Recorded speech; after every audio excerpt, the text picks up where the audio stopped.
Take next question differential equation. तो differential equation में आपको दो तरह के क्वेश्चन बता दिए गए हैं, दो टाइप के, है ना, पिछले लेक्चरों में। अब यहाँ देखिए जो थर्ड टाइप का क्वेश्चन है वो सेपरेबल फॉर्म है ना। सेपरेबल फॉर्म का मतलब कि जो भी आपको इक्वेशन दिया जाए डिफरेंशियल इक्वेशन, है ना, अब हमको इसमें डिफरेंशियल इक्वेशन सॉल्व करना, मतलब डिफरेंशिएशन फॉर्म में दिया रहेगा, इक्वेशन फॉर्म में हमको बनाना पड़ेगा। तो इसमें सेपरेबल फॉर्म का मतलब यहाँ पे ये है कि जो भी आपको डिफरेंशियल इक्वेशन दिया जाए तो उसमें डी माने वाई वाले टर्म एक साइड कर लीजिए, एक्स वाले टर्म एक साइड कर लीजिए, उसी को हम सेपरेबल फॉर्म बोलते हैं, है ना। ये सेपरेबल फॉर्म की कंडीशन है कि जो भी डिफरेंशियल इक्वेशन है आपका, तो उस इक्वेशन को एक अब इक्वेशन दिया जाएगा तो निश्चित है कि कुछ नंबर x वाले इधर तो y वाले इधर, तो y के साथ x है और x का y वाला भिड़ा हुआ है, तो उसको आप सेपरेबल फॉर्म में ले आइए। मतलब कि x वाले को x साइड रख दीजिए, y वाले को y साइड, इसी को सेपरेबल फॉर्म बोलते हैं, है ना। कंडीशन ये है ना। इस कंडीशन से मतलब यहाँ आपको ऑलरेडी लिखा है separable form if in the differential it is possible to collect all function of x with dx on the one side। मतलब कि x को एक साइड लिखकर उसका इंटीग्रेशन ले लेना है और y को एक साइड लिख के उसका इंटीग्रेशन ले लेना है one side, and all function of y with dy on the other side। मतलब किस कंडीशन में, है ना, चाहे y को इधर रखिए चाहे x, ऊपर x और y अलग अलग हो जाना चाहिए, माने इस फॉर्म में। तो जब इस फॉर्म में कर लीजिए उसके बाद इस साइड का इंटीग्रेशन ले लीजिए, दोनों साइड का फिर इंटीग्रेशन कर देंगे। तो ये सेपरेबल फॉर्म की कंडीशन है। अब हम कुछ एग्जांपल लिए हैं सेपरेबल फॉर्म करते कैसे हैं, तो आगे बिल्कुल नॉर्मल लिए हैं कि आपको तुरंत समझ में आ जाए। तो जैसे ये देखिए dy dx है और ये तो 1 minus cos x 1 plus cos x लिखा है, तो मतलब क्या बोले हैं कि dy dx तो आपको उसमें मिलेगा ही, डिफरेंशियल इक्वेशन है, तो dy के साइड y वाला फंक्शन हो जाना चाहिए और dx के साइड x वाला फंक्शन हो जाना चाहिए। तो कहने का मतलब ये तो पूरा x फंक्शन ही है, तो dx को हमको इधर ले जाना पड़ेगा। तो जैसे हम सॉल्यूशन फर्स्ट लेते हैं, first solution dy dx equal to 1 minus cos x upon 1 plus cos x, ये है, ये क्वेश्चन दिया है। तो अब इसके अकॉर्डिंग हमको चलना है।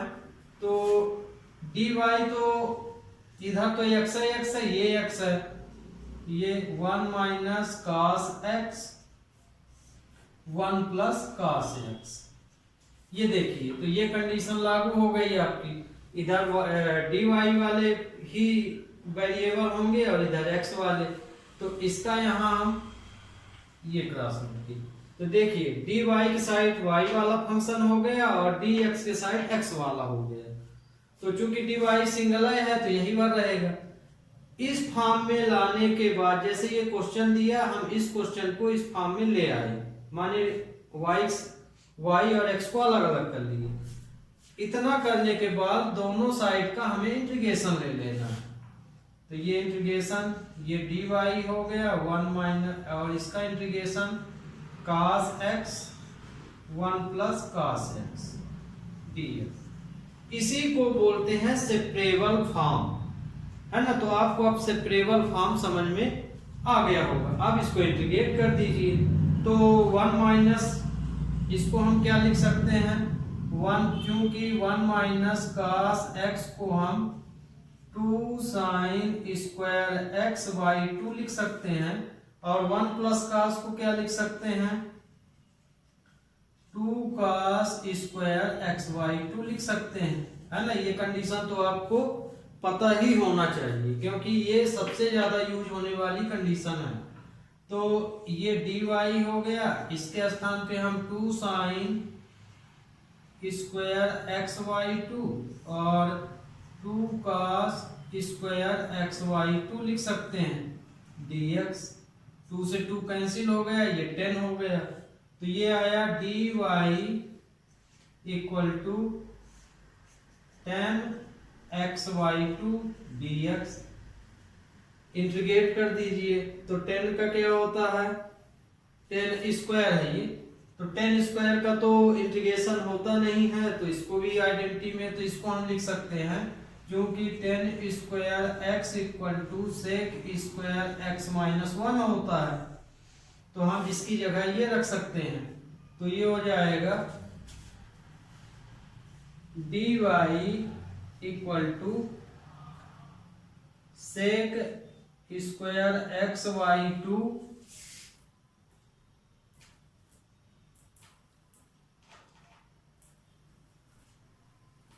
लाइट ही डिस्टर्ब हो रही है, 1 मिनट लाइट थोड़ा हम सुधार दें।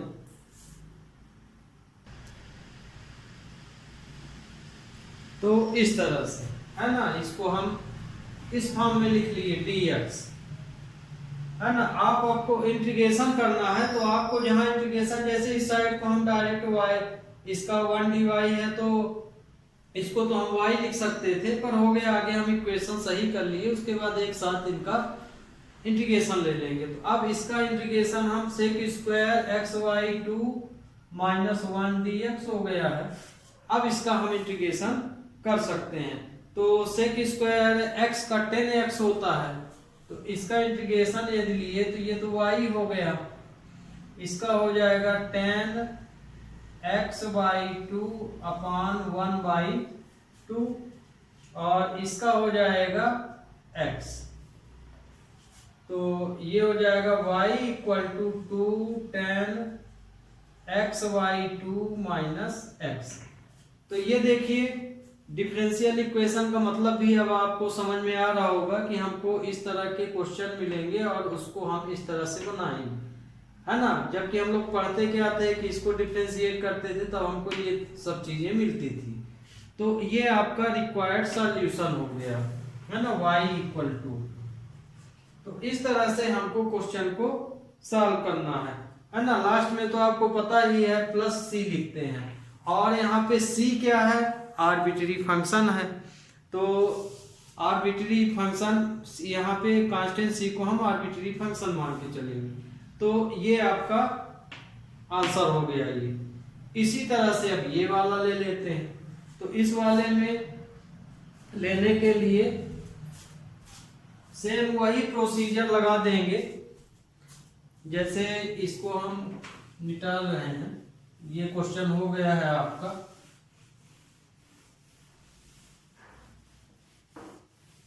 अब जैसे ये क्वेश्चन लेते हैं तो सॉल्यूशन सेकंड, ये सेकंड नंबर है, गिवन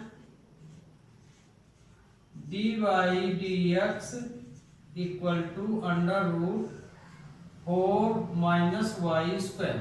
अब हमको y की साइड y करना है, x के साइड x करना है, तो इस वाले को इधर ले आना है, इसको इधर ले जाना है। तो देखिए dy 4 minus y square under root dx। अब y के साइड ही y होना चाहिए, मतलब इसको आपको यहां लिखना पड़ेगा, तो dy under root 4 minus y square equal to dx। इसको आप जैसे dy यहाँ है तो इसको ऐसे भी लिख सकते हैं, यहाँ 1 यहाँ dy लगा सकते हैं ये। तो ये देखिए y साइड y फंक्शन हो गया, एक dx के साथ dx फंक्शन हो गया, तो dx सिंगल है तो यही रहेगा। ये काम करने के बाद हमको दोनों साइड का इंटीग्रेशन ले लेना है, तो इसको तो हम 2 का स्क्वायर लिख सकते हैं dy, और ये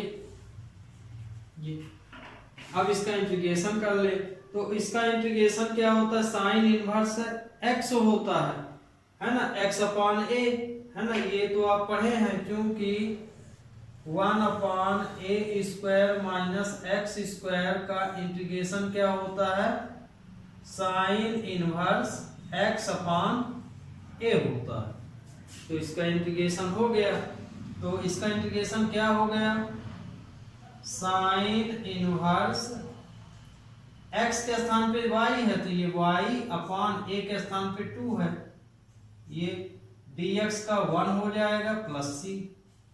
तो ये आपका रिक्वायर्ड सॉल्यूशन हो गया है ना, डी 1 dx का x होता है ये, तो इसका रिक्वायर्ड सॉल्यूशन ये हो गया। तो इस तरह से इस सेपरेबल फॉर्म सॉल्व किया जाता है। सेपरेबल फॉर्म का मतलब भी अब आपको क्वेश्चन के अकॉर्डिंग समझ में आ गया होगा। तो अब हम लेते हैं अगला क्वेश्चन। अगला क्वेश्चन इसमें है, अब देखिए ये क्वेश्चन लिए हैं है ना, और ये सब आपके इंपॉर्टेंट क्वेश्चन है जो भी ले रहे हैं।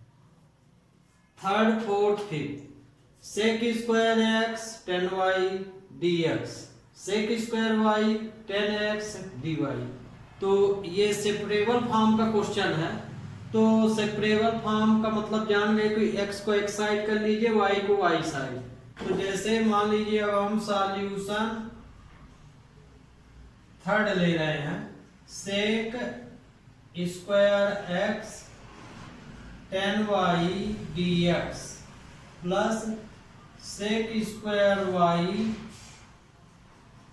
10x dy equal to 0। ये इक्वेशन आपको दिया गया है ना। तो अब इसमें आगे तो हम अब इसमें देखिए, यहां से आपको पर्सनल दिमाग लगानी है। दिमाग में होना चाहिए कि हमको x एक साइड कर लेना है, x वाले फंक्शन, और y वाले फंक्शन एक साइड कर लेना। कहने का मतलब कि dx के साथ dx इंटीग्रेशन का सिंबल माना जाता है, तो x जो है dx के साइड हो जाना चाहिए और y dy के साइड हो जाना चाहिए। तो इसको आप अपनी दिमाग से अलग अलग करना है। तो हम क्या कर रहे हैं कि हम इसको इधर ले जा रहे हैं, तो एक को तो ले ही जाना पड़ेगा। तो सेक स्क्वायर एक्स 10y dx, इसको हम इधर ले गए तो minus sec square y 10x dy। ये अब इसको हम इधर कर सकते हैं है ना, और इसको इधर, क्योंकि इनटू से जुड़ा है। तो सेक स्क्वायर एक्स dx, तो ये देखिए ये x वाला है तो ये x इधर आएगा, तो इनटू से है तो डिवाइड में जाएगा 10x dx, ठीक। और ये वाली वैल्यू उधर चली जाएगी, तो minus sec square y dy upon 10y। तो ये देखिए ये सेपरेबल फॉर्म में चेंज हो गया, इधर y फंक्शन हो गया, इधर x फंक्शन। अब यहां से आप इसका जब सेपरेबल फॉर्म में क्वेश्चन आपका आ जाए तो सेपरेबल फॉर्म का हम क्या कर लेते हैं, इंटीग्रेशन ले लेते हैं। तो अब इसका हम इंटीग्रेशन ले लेंगे। तो integration sec square x upon 10x dx minus sec square y upon 10y dy। अब आपको तो ये रूल पता ही होगा। ये देखिए इसका डिफरेंशिएशन ये होता है 10x का क्या होता है, सेक स्क्वायर x होता है डिफरेंशिएशन। तो ये भी तो सेक है, तो 10y का सेक स्क्वायर y। तो इंटीग्रेशन में यदि 10 का डिफरेंशिएशन फॉर्म आपको दिया गया है तो हमेशा वो log के बराबर हो जाता है। तो मतलब ये कि इसका इंटीग्रेशन हो जाएगा log 10x। क्यों हो जाएगा, क्योंकि 10 का डिफरेंशिएशन सिर्फ होता है, तो मतलब कि इसका डिफरेंशिएशन है तो उसका जस्ट उल्टा हो जाएगा। तो log नहीं आया समझ में तो आप इसको सपोज कर लीजिए 10x को t मान लीजिए, तो ये आपको 1/t मिल जाएगा। इसी तरह से 10y को ये t माने हैं तो मान लीजिए इसको u मान लीजिए, तो ये 1/u फॉर्म में आ जाएगा, तो log u हो जाएगा। ऐसा भी आप कर सकते हैं। तो ये हो जाएगा log tan y प्लस सी। अब यहाँ पे हम log को यदि अब यहाँ पे देखिए सी जो कि आर्बिट्री फंक्शन है, तो आर्बिट्री फंक्शन का मतलब क्या होता है ये तो आपको पता होगा कि ये ऐसा कांस्टेंट है कि यदि ये लॉग फॉर्म में है तो हम इसको भी लॉग फॉर्म में लिख सकते हैं, यदि जरूरत साइन फॉर्म में है तो इसको भी साइन लिख सकते हैं। तो माने जिस टाइप का क्वेश्चन है, जिस तरह का इक्वेशन आ रहा है, उसी टाइप का हम कांस्टेंट को ले सकते हैं, उसी को हम आर्बिट्री फंक्शन बोलते हैं। तो हम इसको लिख सकते हैं log tan x minus log tan y plus log c लिख सकते हैं। ध्यान रखिए, अब यहाँ पे बहुत स्टूडेंट कंफ्यूज होते हैं कि हम c को कहाँ लिखें। तो c को आप जिधर भी लिखेंगे तो थोड़ा सा आंसर में तो परिवर्तन आएगा, है ना। इधर सी लेंगे तो कुछ दूसरा टाइप माने रहेगा वही, पर आंसर दूसरे ढंग से दिखेगा आपको। तो सी आपके ऊपर है कि अब आपको ये भी पता है कि इंटीग्रेशन करें तो सी तो एक ही साइड लगाना पड़ेगा, दोनों साइड तो हम लगा नहीं सकते। तो आप सी किधर एक्स की ओर लीजिए चाहे वाई की ओर, एक ही दिशा में लेना है आपको, एक ही साइड, और जिस साइड लेंगे उसी के अकॉर्डिंग आपका आंसर आएगा। वैसे आपको हम बता दें कि आपका जो एक प्रकार से फाइनल आंसर है वो यही वाला है। आप यहाँ तक लिख दिए तो भी आपका ये इक्वेशन माना जाएगा, वो तो फिर सिंप्लीफाई है, log को हम सिंप्लीफाई कर रहे हैं। तो जैसे हम इसको सिंप्लीफाई करना चाहते हैं तो y को x की साइड लेना ही पड़ेगा। तो log tan x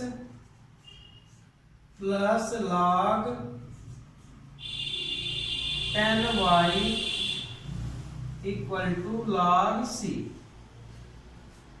अब देखिए इसमें अलग अलग स्टूडेंट अलग अलग ढंग से उत्तर दे सकते हैं। जैसे हम इसको इधर ले आए तो log mn लग जाएगा, हो सकता है कि कुछ स्टूडेंट ना लाएं, यहीं पे log m/n लग जाएगा, क्योंकि ये माइनस है ये प्लस है, तो हम इसको log c/tan y भी लिख सकते हैं। तो ध्यान रखिए यहाँ सॉल्यूशन आप अपने ढंग से सिंप्लीफाई इसको कर सकते हैं।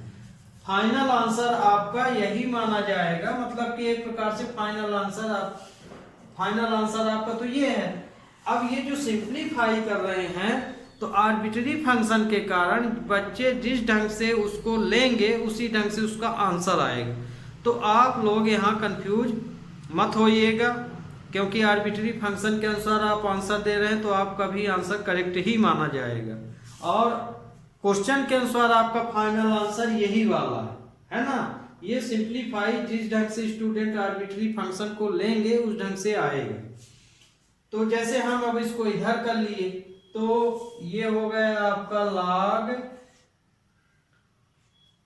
tan x into tan y equal to log c, क्योंकि यहाँ log m plus n log m equal to क्या होता है, log mn होता है।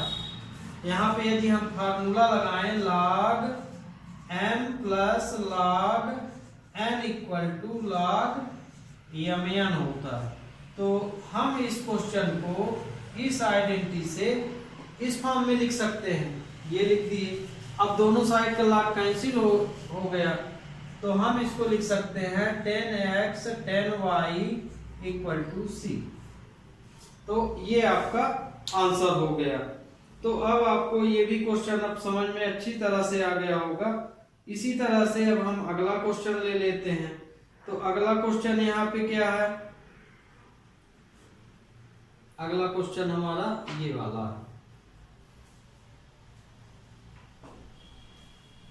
देख लिए वीडियो सही है कि नहीं, आपका बिल्कुल क्लियर है, सब चीज दिख रहा है।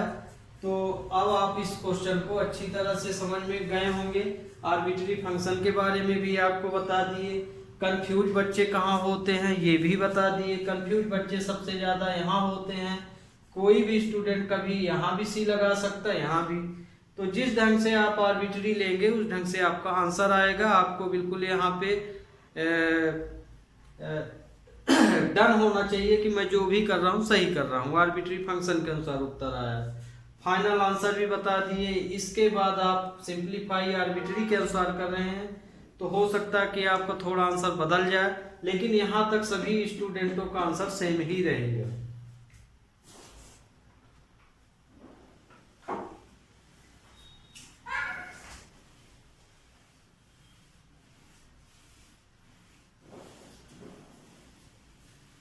अब अगला क्वेश्चन आपका है, अगला है 4 number.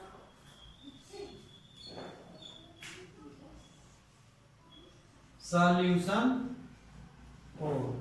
dy dx 1 plus x square 1 plus y square. इसमें भी इसको सेपरेबल फॉर्म में बदल लीजिए, तो मतलब कि y वाला y के पास आ जाएगा, x वाला x के पास चला जाएगा। इसको हम ऐसे लिख सकते हैं ना, ये इंटू से तो ये आया, और 1 प्लस एक्स स्क्वायर ये dx बन जाएगा।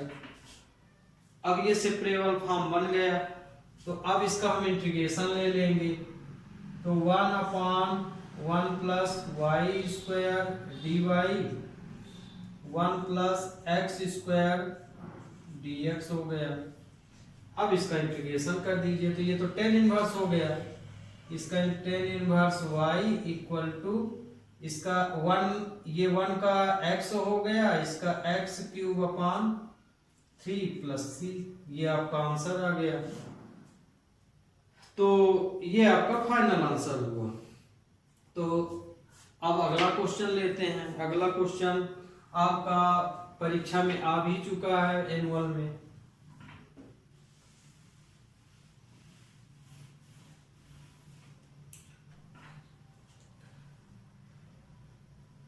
सॉल्यूशन फिर y log y dx minus x d y equal to 0 ये दिया है। तो इसमें तो सबसे पहले हम y को उधर कर देते हैं, y log y dx equal to x d Y.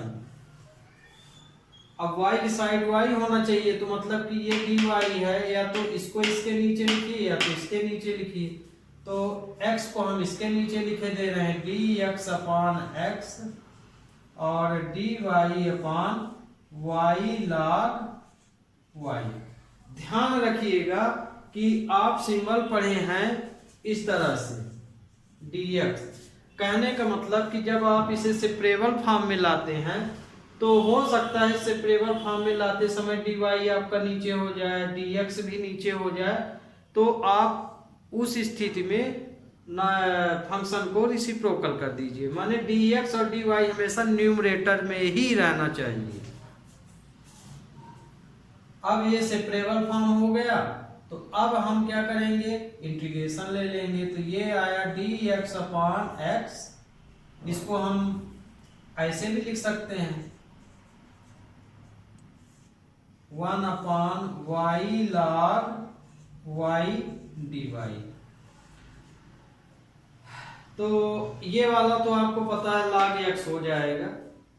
इसमें भी देखिए इसका डिफरेंशिएशन यही आता है, तो ये सपोज कर लीजिए, मान लीजिए नहीं बनता तो log y को हम t मान सकते हैं। Let log y equal to t, differentiate with respect to y। तो अब हम इसको डिफरेंशिएट करेंगे, तो log y को 1 अपान y आ जाएगा और dy इक्वल टू dt। तो ये हो जाएगा आपका 1 अपान x dx। ध्यान रखिएगा जो सॉल्यूशन बच्चे अलग अलग ढंग से करते हैं, तो हम जो तरीका अपनाए हैं, तो जब तक हमारा क्वेश्चन पूरी तरह से परफेक्ट नहीं हो जाता, कहने का मतलब कि इंटीग्रेशन कर रहे हैं तो सभी क्वेश्चन को आगे बना लेते हैं। जैसे ये तो हमको पता है, चाहे तो log x डायरेक्ट लिख सकते हैं, पर यदि हम इधर का भी पोर्शन बना लें और इधर का भी फिर इंटीग्रेशन करें तो क्वेश्चन और अच्छा दिखता है आपका। फिर मर्जी आपकी है कि कैसे करते हैं। तो इसको हम t मान लिए हैं log y को, और 1/y ये तो dt आ गया, तो ये आ गया 1/t dt, ये हो गया आपका। तो अब इसका इंटीग्रेशन करेंगे तो ये log x हो जाएगा और ये हो जाएगा log t प्लस c, है ना। आर्बिट्ररी फंक्शन को ज्यादातर हम लोग log फॉर्म में लेते हैं, c को log फॉर्म में यदि उत्तर आ जाता है तो जनरली अधिकांशतः log में ही आर्बिट्ररी फंक्शन को log c लिख लेते हैं, और बहुत ही ऐसे कम क्वेश्चन है जहाँ साइन है तो साइन c लिख लिए। 80% log में ही ये यूज किया जाता है। तो अब ये आया, तो यहाँ पे जैसे मान लीजिए अब तो ये आपका फाइनल उत्तर आ गया है, t की वैल्यू भर रख देना है, तो फाइनल उत्तर तो आपका यही माना जाएगा। तो log इसको लिख सकते हैं log t की वैल्यू है log y, तो ये हो गया log y प्लस c, ये आपका फाइनल उत्तर है। अब यहाँ पे यदि इसे c को log c लिख लेते हैं, है ना, क्योंकि आर्बिट्ररी फंक्शन है, तो आपका उत्तर लिखने का तरीका थोड़ा बहुत चेंज हो सकता है। बहुत बच्चे ये c यहाँ लगा के यहाँ लगा दें, है ना, तो c के अनुसार क्वेश्चन बदलता है, तो लेकिन फाइनल उत्तर तो सभी बच्चों का यही रहेगा। तो यहाँ तक तो सबका सेम रहेगा, आर्बिट्ररी किस तरह से यूज किए हैं उस ढंग से आपका आंसर बदल जाएगा।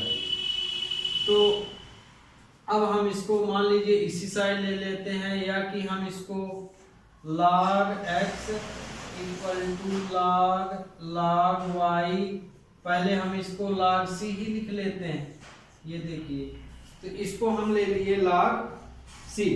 तो अब यहाँ पे जो वैल्यू है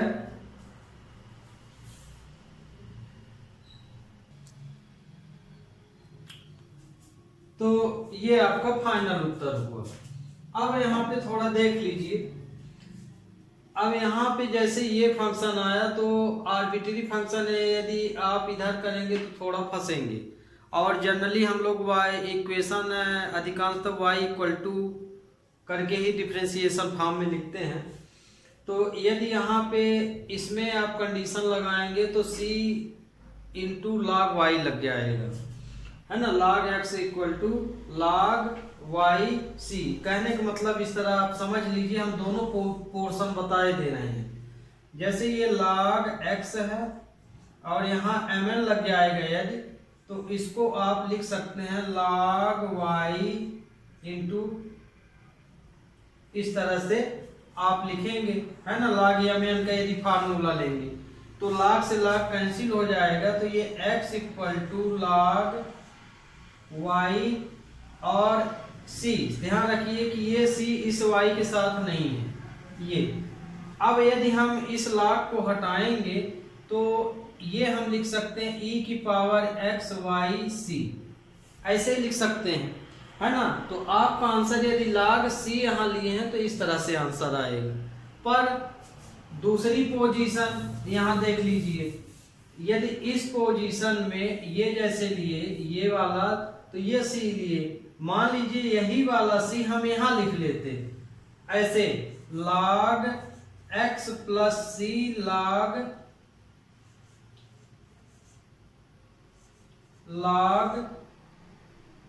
y, इस तरह से, माने ये जो आर्बिट्ररी फंक्शन है वो हम यहाँ रख देते तो हमारा ये उत्तर आता। माने log t हम आगे लिखे दे रहे हैं log t, इस तरह से यदि लेते तो अभी हम एक आंसर इसका तो सॉल्व करके आपको बता दिए कि कैसे आता। मान लीजिए आर्बिट्ररी फंक्शन आप यहाँ ले लेते, ये चीज हम यहाँ लगाए यहाँ ले लेते, माने इस पोजीशन में, तो और ये आर्बिट्ररी यदि फंक्शन है तो हम इसको क्या लिखते, x प्लस log c लिख सकते हैं, ये log t ये लिखते। अब ये log mn लग जाता तो log ये xc हो जाता, log t ये, तो ये log इससे क्या हो जाएगा, कैंसिल हो जाएगा, तो xc equal to log t हो जाता ये।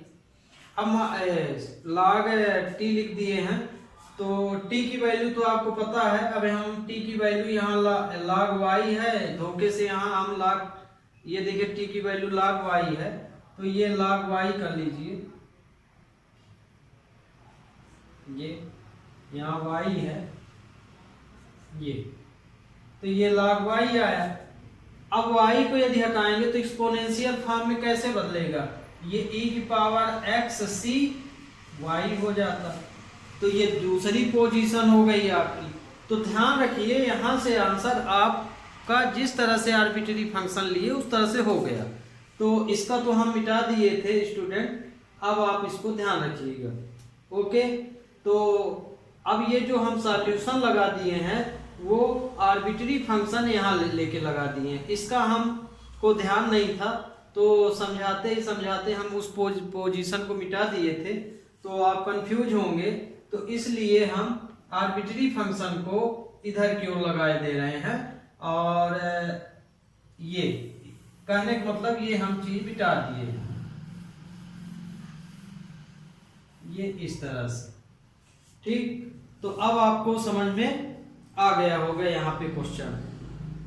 तो आर्बिट्रेरी फंक्शन चूंकि अब यहाँ ले लिए हैं तो अब यहाँ से कंफ्यूज होंगे, तो ये यहाँ देखिएगा तो ये आपका पूरा पोर्शन मिट गया। आर्बिट्रेरी फंक्शन हम यहाँ ले लिए, इसका हो गया log x प्लस सी और इसका हो गया लिखना ही पड़ेगा log x प्लस सी, कांस्टेंट आर्बिट्रेरी यहाँ ले लेते हैं और log t, अब log t की वैल्यू हम यहाँ रख दिए हैं।